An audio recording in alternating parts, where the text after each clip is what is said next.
Gabi po sa ating lahat. Amen. At purihin po ang Panginoon. So, nag-adjust lang po tayo ng time kasi medyo may ano lang po ako mamaya. Online service ng aking masteral. So, naka-schedule po siya ng 8 p.m. Kaya pag 7 po tayo nag-start ay baka medyo mahirapan po tayo. But salamat po sa Panginoon at kahit mas maaga po yung ating oras ay tayo po narito para po makiisa sa gawain po ng pananalangin at magpanalaginan po tayo sa isa't isa. At may panalangin din po natin ang iglesia o ang gawain ng Panginoon. Okay, so ngayon po ay dadako po tayo sa ating exhortation. So, panandalian po munang wala tayong mga testimonies at memory verses. So, atin pong i-reserve po yan sa Friday because meron po tayong midnight prayer meeting. So, samahan po ninyo ako sa Psalm 51, verses 1 to 2. Awit 51, o 51, talata 1 hanggang 2. So, Psalm 51, 1 and 2. So, basahin ko po at tingnan po natin sa atin po mga Biblia ang mga talatang ito. At pagkatapos tayo po ay mananalangin. Psalm 51 verses 1 and 2, Have mercy on me, O God, according to your steadfast love, according to your abundant mercy, blot out my transgressions. Wash me thoroughly from my iniquity and cleanse me from my sin. Purihin po ang Panginoon at tayo po ay manalangin. O Diyos, salamat po sa gabing ito, sa pagkakataong mapagbulay-bulayan po namin muli ang inyong pong salita. At tunay po na ang inyong pong salita ay ilaw sa amin pong nilalakaran, Panginoon. At patuloy po na nagdidirect sa amin sa landas ng katuwiran at ng kabanalan. At sa oras na ito, sa amin pong mga pagkukulang at mga kasalanan, patuloy kaming humihingi ng tawad sa iyo at ang inyong pong lingkod na gagamitin tagapagsalita. Patuloy po ninyong itago lamang sa likod ng inyong pong kabanalan. Ikaw po lamang ang may taas namin sa lahat po ng ito, Panginoon. May pamuhay namin ang ituturo po ninyo sa gabing ito, Panginoon. Purihin ka sa pangalan ng inyong anak na si Jesus. Amen at amen. Ito po ang ating binasa. So this is a part of David's prayer. So ito'y bahagi po ng panalangin ni Haring David matapos po siyang kumprontahin ni Nathan sa kanya pong pagkakasala. So, hindi ho basta kasalanan ho ang nagawa ho dito ni Haring David. Mabigat ho ang kanyang nagawang kasalanan dito.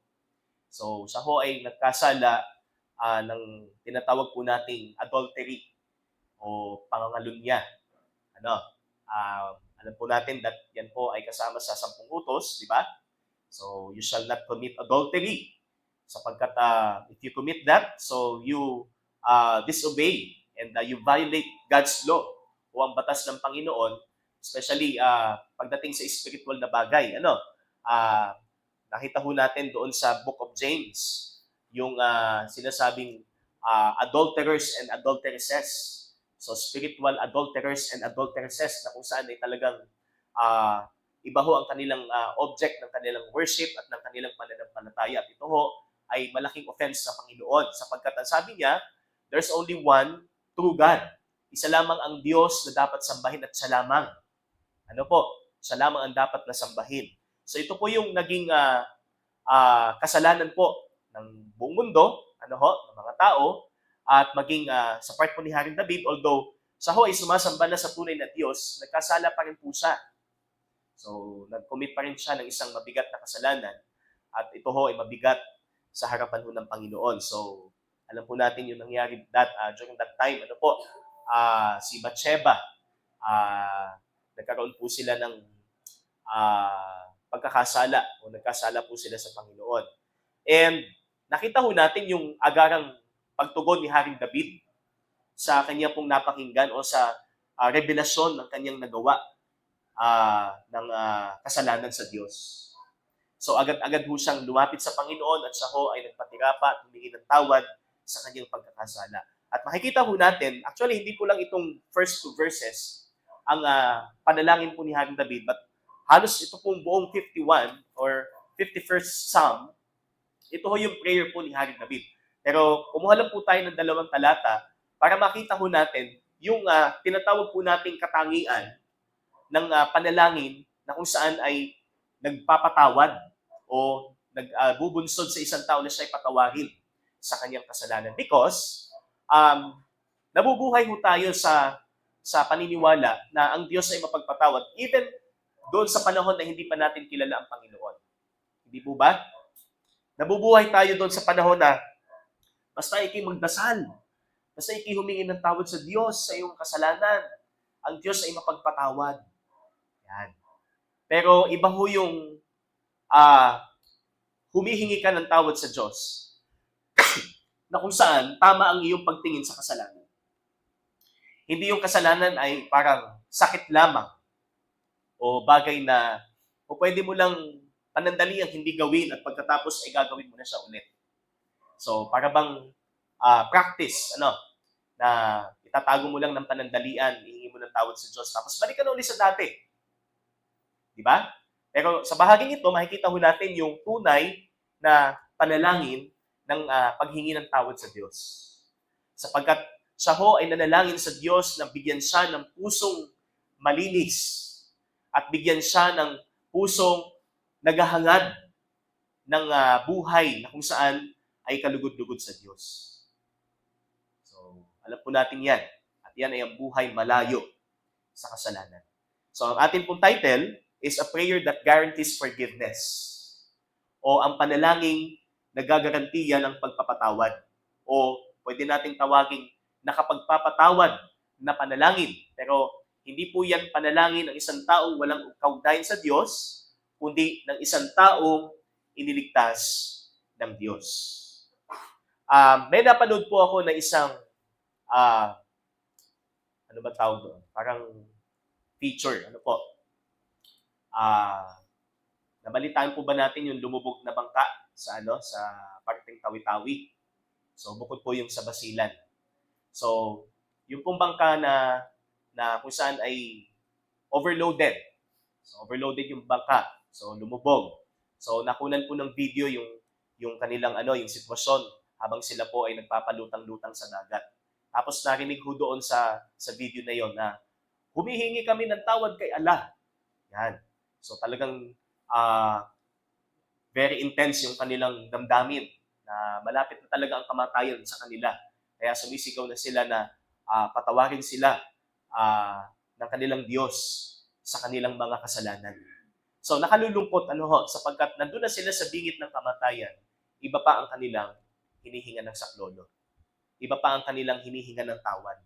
Samantalang tayo sa biyaya ho ng Panginoon, so we personally know whom we ask for forgiveness. Personal nating kilala ang ating hinihinga ng tawad. Hindi lang basta tayo humihingi ng tawad sa hindi natin kilala. Amen? So, kaya pambihira itong awit na ito. Pambihira po itong panalangin ni Hari David. Sapagkat ito ho ay panalangin na kung saan ay kilala niya ang Diyos na kanyang dinadalanginan. Kilala niya ang Diyos na hinihingan niya ng kapatawaran. At makikita ho natin, may dalawang katotohanan po tayo mapapansin po dito.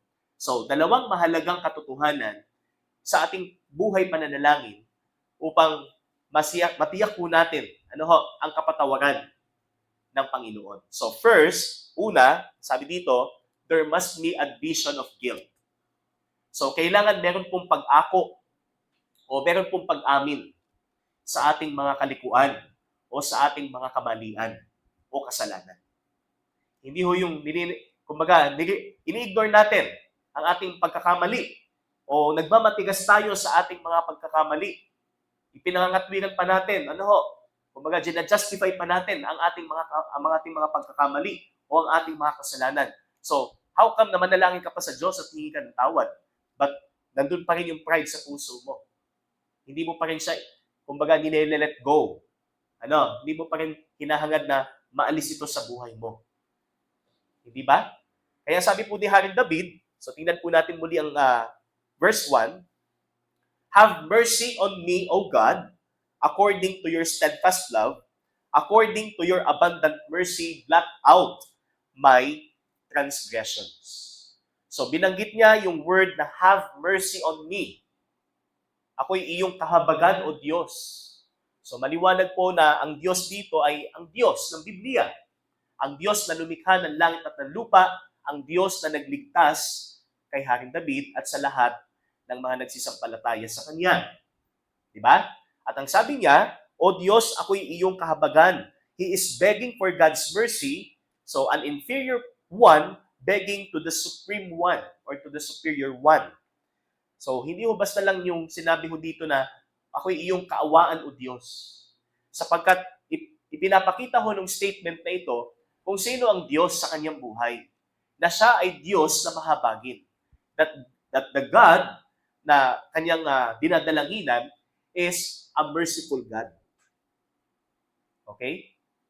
So, kinikilala natin ba sa buhay natin ang kahabagan ng Diyos, mga kapatid? Palagi ba nating inuusal ang kahabagan ng Panginoon? Kasi walang araw sa buhay natin na hindi tayo nagkakasala pa rin kahit tayo ay ligtas na. Amen po ba? Kaya hindi po pwedeng mawala sa bibig ho natin ang salitang patawarin mo ako, Panginoon, sa aking mga nagawang kasalanan. Even doon sa mga kasalanang limot na natin. Even doon sa mga kasalanang hindi naman gasinong malaki para sa atin. Ito'y kasalanan pa rin sa Diyos na dapat nating ihingi ng tawad. Sa case po ni Haring David, makikita ho natin yung laki, yung gravity ng kasalanan niya. Kasi adultery ang kanyang nagawa dito. And he prayed, have mercy on me, O God. So personally, so tinake niya personal, yung guilt na kung saan ay nagawa po niya. Kagaya po ng panalangin ng publikano, kung maalala po natin sa aklat ng Lucas, so ano po yung kanyang posture? Ano yung posture niya nung siya ko ay nanalangin sa Diyos? Hindi man niya, sabi nga, hindi man lamang niya maitingala ang kanyang ulo sa itaas. And he was beating his breast. Di ba? Patuloy niyang dinadagukan ang kanyang sarili. At panay ang, sabi niya, Panginoon, patawarin mo ako. Ako'y na isang makasalanan. So, ibig sabihin, yung ganung damdamin ang nais mo ng Panginoon sa atin. Na nabubuhay tayo na parang we're unworthy kung ano yung meron tayo ngayon. We're unworthy, undeserved kung ano yung katayuan natin ngayon bilang Kristiyano, bilang iniligtas ng Diyos. Kaya nga, we are saved sinners. Ipinapaalala ho sa atin na yung grace ng Panginoon na tayo'y iligtas mula sa kasalanan at kamatayan. At kapag tayo ho'y nakakilala sa Panginoon, patuloy tayong mabuhay sa ganoong damdamin. Patuloy tayong magmakaawa sa kapatawaran ng Panginoon. Although, ang Diyos ay nagpapatawad at ganap na nating taglay ang kanyang kapatawaran. Hindi ba? It's just that kailangan nating kilalanin kung sino ho ang Panginoon sa ating nagawa. Kung ano ho ang tingin ng Diyos sa opensa kung nagawa natin sa Kanya o sa kasalanang nagawa po natin sa Kanya. So, he is begging for God's mercy and he is pleading for the obliteration of his wrongdoing.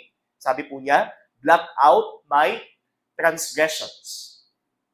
So, kumbaga parang patak-patak or ano po ito? Dun sa first one, saan po diyan? So, have mercy on me, O God. So, he is begging for God's mercy. Next, he is pleading for the obliteration of his wrongdoing. Ang nais niya talagang burahin ng Diyos ang lahat ng kanyang mga nagawa. Burahin ng Diyos ang record ng kanyang kasalanan. Bagamat alam po natin na ito ho ang ginawa ng Panginoon sa pamamagitan po ng ating Panginoong Jesus. Yung ating pong pinag-aaralan sa Sunday School. Yung tinatawag po nating expiation. So the word forgiveness. Di ba? Ang salitang kapatawaran ay nangangahulugan po ng pag-aalis ng kasalanan. So yun po yung sinasabi po dito na pleading o yung paghingi ng tawad. Okay? Yung pag-aalis ng kasalanan. Blotting out his transgressions. A sobering request to God to erase his sins totally.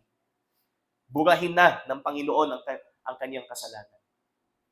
Mangyayari naman po ito. Bagamat sa katawan nating ito, hindi ho talaga natin may aalis ang posibilidad na tayo magkasala pa rin.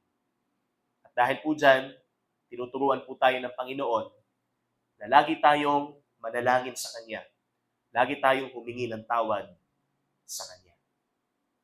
Amen? So that is number 1. There must be admission of guilt sa ating bahagi. And he is asking for God's total cleansing. Kasi ang sabi po niya naman dito sa verse 2, wash me thoroughly from my iniquity and cleanse me. O Panginoon, ako'y iyong hugasan. O Panginoon, ako'y iyong linisin sa aking mga kasalanan. Nakikita ni Haring David yung dumi, yung kung gaano siya karumi sa harapan ng Panginoon dahil sa kanyang nagawa. Yung defilement na meron siya. He admitted. Inamin niya na nandun talagang madumi siya sa kanyang pagkakasala. So, lagi bang ganun din ang nakikita ba natin, mga kapatid, sa ating paglapit sa Diyos? So, sabi nga, ako'y marumi sa iyong harapan, Panginoon.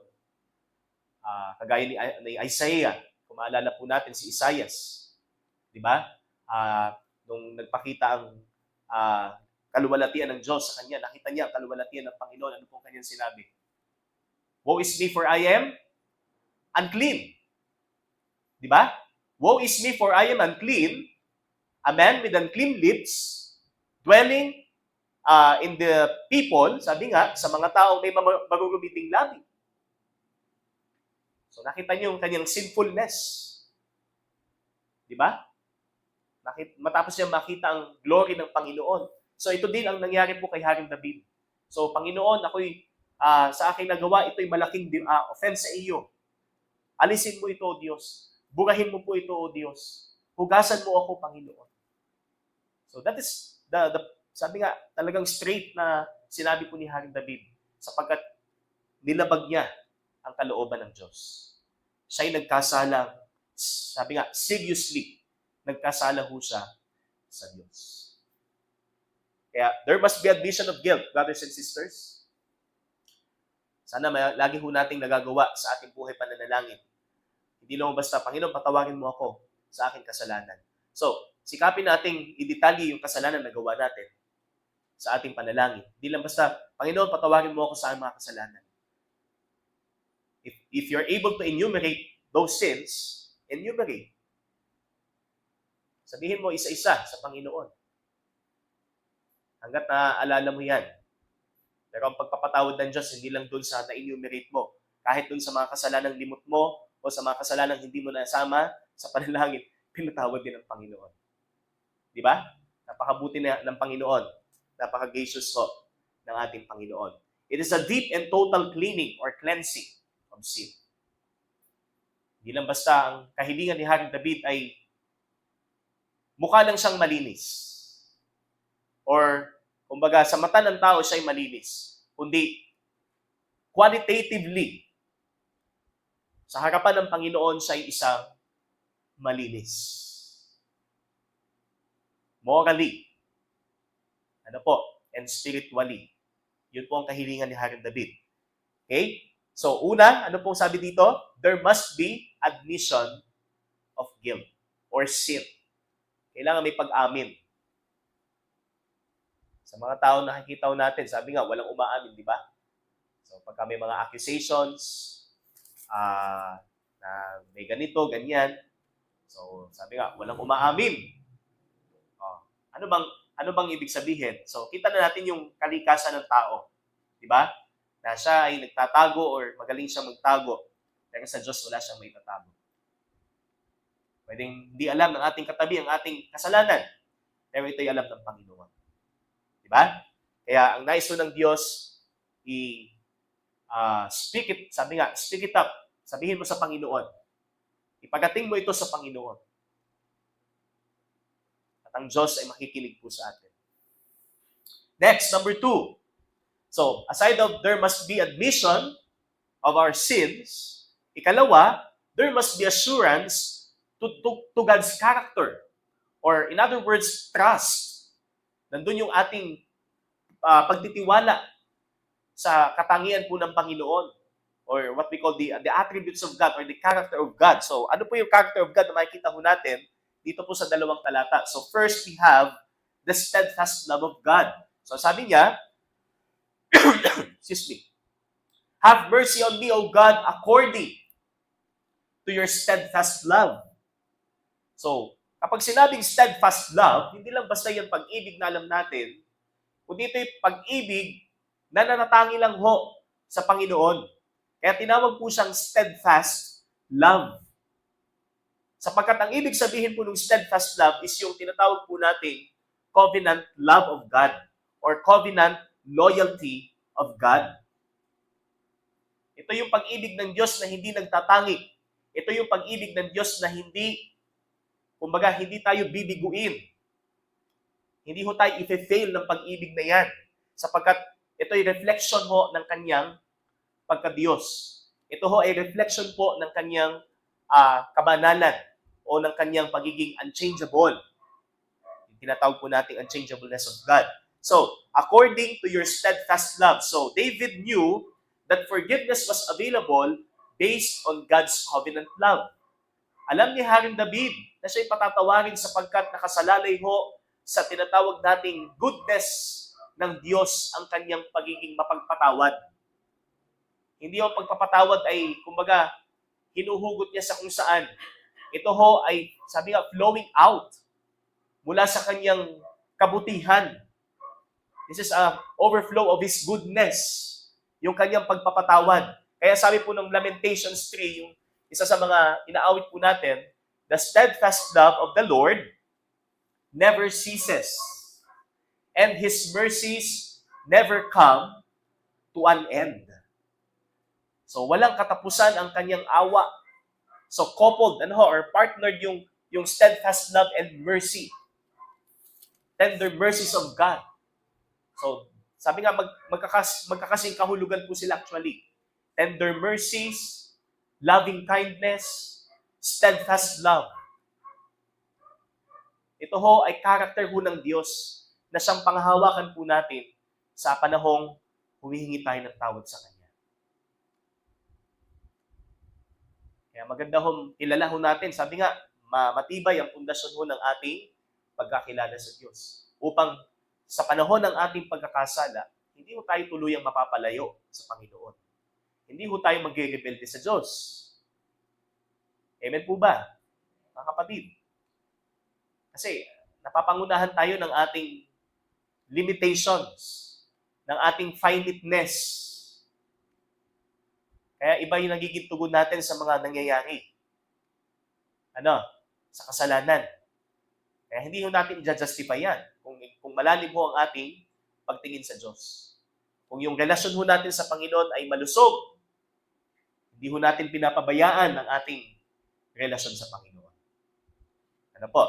He is trusting to God's steadfast love. And then, he is trusting to God's abundant mercy. Kasi binanggitin po dito, according to your abundant mercy, blot out my transgressions. So, abundant mercy, so that is the mercy of God. Kahabagan ng Diyos. At binasa po natin, sabi nga, sa Bible, mababasa po natin about the mercy of God, that God is rich in mercy, Ephesians 2. That God is, sabi dito, by His great mercy or according to His great mercy, we are saved. We are born again to a living hope. Yung ating passage, ano po, yung linggo, 1 Peter chapter 1 verse 3. That is according to His great mercy. Kaya, ang Diyos po natin, our God, is a God who forgives and forgets our sins. So, paano forgets? Ang Diyos ay omniscient God. Yan. Paano nalilimutan ng Diyos ang ating kasalanan? O lilimutin ng Diyos ang ating kasalanan? Siya naman ay omniscient. Alam niya ang lahat ng bagay. Alam niya ang naglalaro sa isip natin sa mga oras na ito. So how come na sinabi dito, our God, sabi dito, is a God who forgives and forgets our sins. Kasi sabi po ni Haring David doon sa kanyang prayer, blot out my transgressions. So ang ibig sabihin po nung blotting out, so burahin, alisin, tanggalin ang lahat ng kanyang mga kasalanan, ano po, o mga nagawang kasalanan. And alam niyo po ba yung tinatawag po nating mercy? So tingnan po natin sa Isaiah 43. Or yung blotting out my transgression. So ano po ang ibig sabihin? Okay, Isaiah 43 verse 25. I am he who blots out your transgressions for my own sake, and I will not remember your sins. Hindi ko na aalalahanin pa ang iyong mga kasalanan. Sabi niya, ako ang Diyos na nag-aalis ng kasalanan. I am he who blots out your transgressions for my own sake, and I will not remember my sins. So, yung ating Sunday school pa rin. Amen, mga kapatid? So, hindi na aalalahanin ng Diyos sapagkat ang kasalanan po natin ay itinapo na sa malayo na hindi na muli pang babalik. Ganun ho ang ginawa ng Panginoong Hesus sa atin. Kaya, He is the Lamb of God who takes away the sin of the world. Siya nag-aalis ng kasalanan ng sanlibutan. Kaya, siguradong maaalis ang ating kasalanan kapag ang relasyon ho natin ay tama. Kapag ang pagtingin ho natin sa Diyos ay tama. Kung ano pong sinabi ng Biblia. So sabi dyan, he is trusting to God's abundant mercy. So sa kanyang kahilingan, blotting out my transgression, andun ang sabi ng Panginoon, I will not remember your sins. So hindi ko na aalalahanin pa ang iyong mga kasalanan. Yan po ang pangako ng Panginoon. Hindi kagaya ho natin. Magaling ho tayo mag-store ng kasalanan sa isip in the past. Magaling tayong mag-urirat. Magaling tayong sabi nga, yung kasalanan mo noong isang taon, uulitin na naman, kahit tapos na. Yung kasalanan mo noong isang buwan, uulitin na naman. Pagka nagkaroon ng pagtatalo, hindi ba? So, paramihan ng nagawang mali. So, parang nangyayari ay debate or some kind of pagalingan. Pero sa Panginoon, sabi dito, hindi ko na aalalahanin pang yung kasalanan. Sapagkat ang nakikita ko na sa iyo ay ang katuwiran ng aking anak. The perfect righteousness of Christ. So, yan yung sitwasyon natin, mga kapatid, na lagi po nating tandaan. So, he is trusting to God's abundant mercy and he is trusting to God's cleansing power. So, yung nakapaglilinis na kapangyarihan ng Diyos ay pinagtitiwalaan po ni Haring David. Kaya sabi po dito sa verse 2, ano po sabi niya? Sige, balik po tayo sa Psalm 51. So, ang sabi po niya, wash me thoroughly from my iniquity and cleanse me from my sin. Sapagkat ang kapangyarihan ng Diyos ay talagang kaya niyang linisin hanggang sa pinaka sulok-sulok o kasulok-sulukan ng ating pagkatao. Diba, meron po tayong tinatawag na deep cleaning. So, hindi lang yung basta mukhang malinis lang ang deep cleaning. As in, talagang linis talaga lahat. Yan. So, parang sa isang lugar, sa isang bahay, o sa isang negosyo, so pag sumailalim siya sa tinatawag na deep cleaning, so somehow mag-refresh yung may-ari. So may feeling of refreshment at parang energized ulit siya na magstay or magtrabaho. Depende doon sa place kung saan nagkaroon ng deep cleaning or general cleaning. Siyempre, maganda sa mata. Masarap sa pakiramdam. Alam mong malinis. Hindi po ba? So, mas magandang sa buhay po natin, meron palagian pong cleansing or cleaning sa atin. Okay? Sabi dito, our spiritual life must undergo with God's cleansing to live better. Para makapamuhay tayo ng mas tama, makapag-isip tayo ng mas tama. So, mailalim po tayo sa paglilinis ng Panginoon. Sa pamamagitan po ng kanyang salita, debosyon sa Panginoon, sa ministeryo ng Panginoon ang ating pakikiisa. Hindi po ba? So ito yung ways para tayo ho ay ma-refresh at ma-energize ho tayo sa ating paglilingkod sa Panginoon o sa ating spiritual na buhay. So, sabi dito, our spiritual life must undergo cleansing from God to live better. Ano po? And to work better as well. So, to serve the Lord better. Para mas mapaglingkuran pa natin ang Diyos. So, tayo ho ay magpalinis sa Panginoon. Kung kita na natin talaga, Panginoon, ang layo ko na sa inyo. Panginoon, ang dami ko ng pagkakamali sa inyo.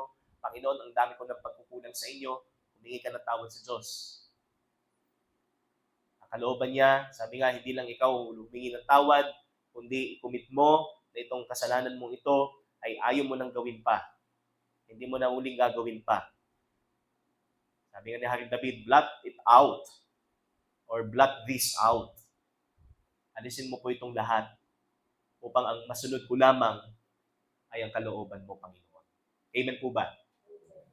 So these are the two important things, mga kapatid, na magbibigay sa atin ng assurance na kapag tayo humingi ng tawad sa Diyos, yes, nandoon ang pagpapatawad ng Panginoon. If there's admission of our sins, kung meron tayong pagtanggap sa ating mga nagawa na hindi tama, yan. Yan ho'y kalugod-lugod sa Panginoon. And kung tayo ho ay laging nakakapit, sabi dito, if we keep on clinging sa character ho ng Diyos, sa kanyang steadfast love, sa kanyang abundant mercy, at sa kanyang cleansing power, yan po ang nagagarantiya ho ng kapatawaran. Otherwise, mali ang ating panalangin, mali ang ating pagkakilala sa Panginoon. And sabi po ng 1 John chapter 1 verse 9, if we confess our sins, He is faithful and just to forgive us and cleanse us from all unrighteousness. Siya'y Diyos na naglilinis, siya'y Diyos na nagpapatawad, siya'y Diyos na nakikinig sa mga anak niya na nangangailangan sa Kanya. Kaya, hihingi po natin ng tawad sa Panginoon kung ano man po ang ating mga kasalanan. Ikumpisal natin sa Panginoon, hindi sa kung sino-sino ang ating mga kasalanan. At yan ho, sabi nga, may pangako ho ang Panginoon sa atin. Let us confess our sins to God and He will make us clean. Let us confess our sins to God and He will make us clean. Tayo po'y manalangin. O Diyos, salamat sa iyong salita. Sa katotohanan, Ikaw ay Diyos na nagpapatawad at Ikaw ay Diyos na nakikinig sa amin pong mga kahilingan, sa amin pong mga kagaingan, at sa amin pong mga panalangin na kung saan ay humihingi kami ng tawad, Ama, sapagkat tunay po na patuloy kaming nabubuhay na hindi ho totally labas ho mula sa kasalanan. Nandun pa rin ang kasalanan, nagagawa pa rin po namin. But bilang inyo pong anak, ay patuloy kaming humihingi ng tawad sa inyo.